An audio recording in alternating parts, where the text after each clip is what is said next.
여러분들은 혹시 처음 비행기를 탔을 때 기억하고 계신가요? 저 같은 경우에는 어린 마음에 진짜로 신발을 벗고 탈 뻔했던 기억이 있는데 오늘날 비행기는 인류에게 정말 큰 영향을 미치고 있어요. 우리가 지구 반대편까지 비교적 빠르게 이동할 수 있게 되었고 각종 화물의 운송 시간이 짧아지는 등 많은 역할을 하고 있죠. 그런데 전 세계 곳곳을 누비는 비행기가 티베트의 상공은 가지 않는다고 하거든요. 만약 이 지역에 가게 된다면 각종 사건 사고는 물론 승객들의 안전까지 보장할 수 없는 상황에 이를 수 있다고 하는데 그렇다면 과연 티베트 지역에서는 왜 이런 현상이 나타나는 걸까요? 오늘은 이 내용을 한번 이야기해볼까 합니다.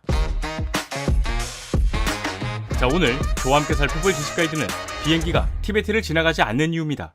우리는 일상생활을 살아가면서 많은 이동수단을 이용하고 있어요. 보통 이동수단은 먼 곳에 볼 일이 있거나 우리가 살고 있는 곳에서 필요하지만 생산할 수 없는 물건을 구하려 할 때 꼭 필요로 하죠. 이에 가장 일반적으로는 자전거, 오토바이, 버스, 기차, 배 등이 있는데요. 여기 사람이나 물건을 옮길 때 가장 빠르게 이동할 수 있는 수단이 있습니다. 네, 바로 비행기죠. 인류가 비행기를 발명한 지 약 120년이라는 세월이 지난 현재 무역시장에서 차지하고 있는 비중은 화물 적재량 차이로 인해 대다수를 선박이 차지하고 있지만 물건을 운송하는 비행기, 즉 화물기는 시속 40km로 이동하는 선박보다 무려 20배 빠른 시속 800km입니다. 때문에 우리가 지구 반대편에 있는 물품을 해외 직구로 빠르게 살 수 있게 되었고 세계 곳곳으로 여행도 하고 때로는 전쟁에서 전투기, 폭격기 등으로 활용되고 있어요. 심지어 항공기는 아니지만 인류는 우주 발사체를 만들어 지구가 아닌 다른 행성에까지 손을 뻗고 있죠. 그런데 이렇게 우주까지 가는 마당에 우리가 살고 있는 지구상에는 비행 교통량이 거의 없거나 아예 없는 지역이 존재합니다. 가장 대표적으로는 가시성이 낮고 눈에 보이는 지형이 없는 남극 대륙, 종교적인 이유로 인해 비행이 금지된 사우디아라비아의 메카, 그리고 여기 오늘 이야기의 주인공인 티베트 지역이 있습니다. 사실 비행기라고 하면 최대한 짧은 거리로 최단 시간 안에 가는 것이 가장 효율적이라고 생각하실 수 있어요. 하지만 이 티베트 지역을 지나가는 비행기는 이곳을 우회해서 가는 경우가 대다수입니다. 그 이유는 정말 여러 가지로 해석할 수 있죠. 가장 먼저 티베트라고 하면 다른 말로 세계의 지붕이라고 불리기도 하죠. 티베트 고원의 평균 고도는 무려 4,500m에 달합니다. 이로 인해 사람이 살기 어려울 정도의 척박한 기후를 가지고 있는 데다 티베트로 무심코 들어갔다가 고산병에 걸려서 돌아올 수도 있어요. 그리고 이는 비행기가 이동하는 데에도 큰 영향을 미치죠. 세계에서 가장 높은 산, 네, 바로 에베레스트 산이죠. 에베레스트 산은 높이 8,848m로 흔히 알고 계시는 히말라야 산맥에 속해 있습니다. 그리고 이 히말라야 산맥은 네팔과 티베트 고원의 경계에 위치해 있어요. 이뿐만이 아니라 전 세계에는 8,000m가 넘는 총 14개의 봉우리가 있거든요. 이 중에서도 5개의 봉우리는 티베트 고원에 자리 잡고 있다고 합니다. 그런데 여기서 들 수 있는 의문이 비행기가 티베트 고원보다 높게 날면 되는 거 아니야? 일 것 같아요. 실제로 비행기는 티베트 고원의 평균 고도인 4,500m보다 훨씬 더 높은 약 10km 상공에서 순항하는 것이 일반적이니까요. 하지만 우리 인간은 비행기에서도 숨을 쉬어야 하죠. 때문에 이 비행기는 객실 내의 압력, 즉 객실 고도라는 것을 조절하는데 이는 기종마다 조금씩 다르지만 대부분 8,000피트에서 10,000피트, 그러니까 약 2,438m에서 3,048m 정도를 유지하고 있습니다. 여기서 문제는 이를 경험하신 분들은 적겠지만 비행기에서 위기 상황이 발생하게 되면 산소 마스크가 내려오죠. 이건 대체로 항공기 여압 시스템이 고장나고 객실 고도가 14,000피트 이상으로 측정되었을 때 나타나는 현상인데 객실 내 산소 마스크는 평균적으로 약 20분 정도 작동해요. 그 이유는 비행기가 순항하는 고도에서 객실 고도인 8,000피트까지 하강하는 데 걸리는 시간이 약 20분 정도 소요되기 때문이죠. 이 말은 즉 산소 마스크에 수명이 닿기 전까지 객실 고도에 맞춰 안전한 고도에 도달해야 한다는 건데 만약 티베트 지역 상공에서 비행을 한다면 비행기는 빠르게 하강해야 하지만 티베트 고원이나 히말라야 산맥 지면과 충돌할 위험이 너무 높아져 비행 자체를 할 수가 없게 되죠. 또 어찌저찌 안전한 고도에 도착했다고 한들 비행기에 이상이 생겨 비상 착륙을 해야 할 경우가 발생할 수 있어요. 하지만 이 티베트에는 인구가 희박하고 이곳에서 가깝다고 할 수 있는 공항은 5개에 불과합니다. 뭐 5개면 정말 많아 보일 수 있지만 티베트는 우리나라 면적의 12배에 달하거든요. 참고로 우리나라에만 총 15개의 공항이 있어요. 이건 말 그대로 비상 착륙을 해야 할 비행기가 착륙지를 찾기 힘들다는 거예요. 이로 인해 티베트 지역에서는 비행기가 쉽사리 돌아다니지 못하고 있죠. 그리고 만약 티베트 지역의 상공을 비행하게 된다면 비행기가 다른 곳보다도 훨씬 더 많이 흔들리는 현상을 느낄 수 있을 겁니다. 그 이유는 바로 난기류라고 하는 것 때문인데 바람이 티베트 고원과 히말라야 산맥 등을 넘으면서 맑은 날씨임에도 불구하고 엄청난 난기류가 발생합니다. 여기서 말씀드린 난기류는 소용돌이와 수직전류로 인한 공기의 불규칙한 움직임을 말하는데 사실 난기류는 여러 가지 이유에서 언제 어디서든 나타날 수 있어요. 또 이 난기류는 크게 4가지의 강도로 구분하곤 하거든요. 먼저 가벼운 난기류의 경우 순간적으로 가볍게 흔들리는 정도로 안전벨트에 약간의 부담을 느낄 수 있고 적당한 난기류는 가벼운 난기류보다 조금 더 강하게 흔들리는 정도. 그 다음으로 심한 난기류의 경우에는 비행 고도 및 자세에 갑작스러운 변화를 일으켜 일반적인 비행기 속도에 큰 변화를 일으키기도 해요. 이때 비행기는 일시적으로 통제가 불가능할 수도 있죠. 때문에 여기서부터는 안전벨트를 꽉 잡아도 무서울 수밖에 없는데 마지막 그 극심한 난기류는 비행기가 보다 격렬하게 움직이면서 사실상 통제가 불가능해집니다. 이 말은즉 비행기에 구조적 손상을 일으킬 수 있다는 거죠. 그리고 여기서 문제는 티베트 고원과 히말라야 산맥처럼 높은 산악 지역에서는 더 강하고 격렬한 난기류가 발생할 가능성이 현저하게 높고 예측할 수가 없다는 겁니다. 그리고 여기 비교적 예측할 수 있는 범주 내에 있지만 한번 시작되고 나면 걷잡을 수 없이 커질 수 있는 문제가 존재하죠. 바로 연료 동결.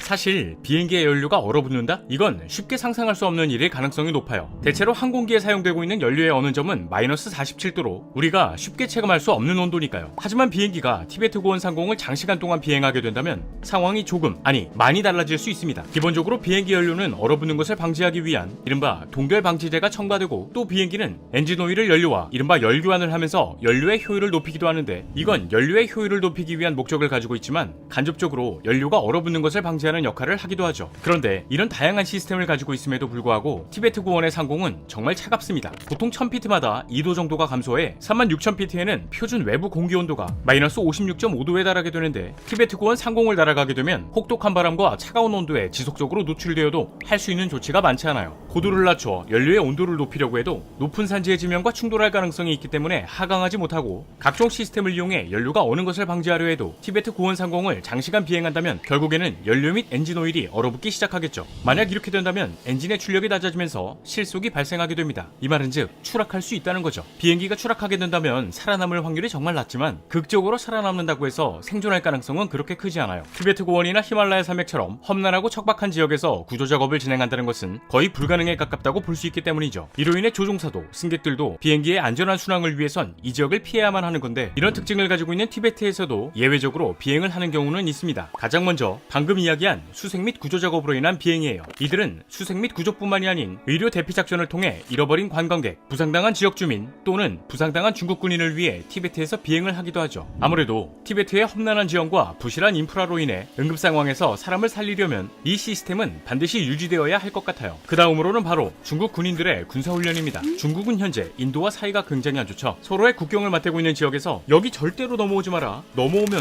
꿀밤 대준다 라는 입장을 내세우면서 실제로 무력 충돌이 여러 차례 일어나기도 했어요. 이럴 때마다 중국은 전투기를 출격시켜 인도를 압박하기도 하는데, 이 지역이 다름 아닌 티베트 지역입니다. 가장 대표적인 국경 분쟁 지역으로는 카슈미르, 맥마을 라인 등이 있죠. 그리고 현재 티베트 상공을 비행하고 있거나 예정인 항공편은 3개에 불과하다고 해요. 아무래도 이 지역에서 항공편을 운행한다고 하면 예상할 수 없는 문제들과 위험 상황에 대비한 시스템이 구축되어야 할 것으로 보이는데, 막상 공항에 도착한다고 해도 공항의 고도 자체가 굉장히 높다고 합니다. 이에 가장 대표적인 공항으로는 해발 4,334m로 세계에서 고도가 높은 공항 2위이자 가장 외딴 민간 공항인 창두 방다공항, 뒤를 이어 해발 4,274m로 고도가 높은 공항 세계 3위인 알리쿤사 공항, 마지막으로 3,800m를 기록한 고도가 높은 공항 순위 7위인 시가체 평화공항이 있죠. 만약 이곳에 무사히 도착해도 고산병의 위험이 도사리고 있으니 안전과 예방 조치는 필수적인 요소가 될 것 같네요. 자, 오늘의 영상은 여기까지입니다. 다음에 또 다른 안내서로 찾아뵙도록 하겠습니다. 지금까지 지식가이드였습니다.